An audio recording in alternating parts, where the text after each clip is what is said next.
Hello, আসসালামু আলাইকুম। Hey guys, এখানে আমার টুইন বেবির মানে দুইটা বাবুর 4টা ডিম নিয়েছিলাম। ডিম আরও সিদ্ধ করেছিলাম, বাট ওইগুলো নষ্ট হয়ে গেছে।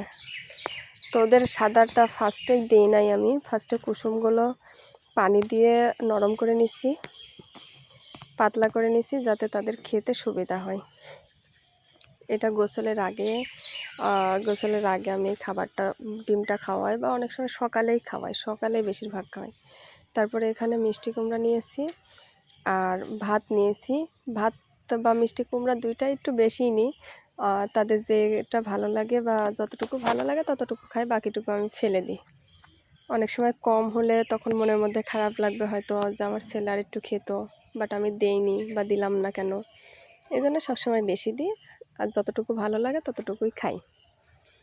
এটা আমি ব্লেন্ডার পানি দিয়ে ব্লেন্ডার করে নিছি। ব্লেন্ডার করে এটা আমি এখন তাদের খাওয়াবো। এটা খাওয়াবো গোসলের পরে, সবসময় গোসলের পরেই খাওয়াই এটা। আল্লাহ হাফেজ।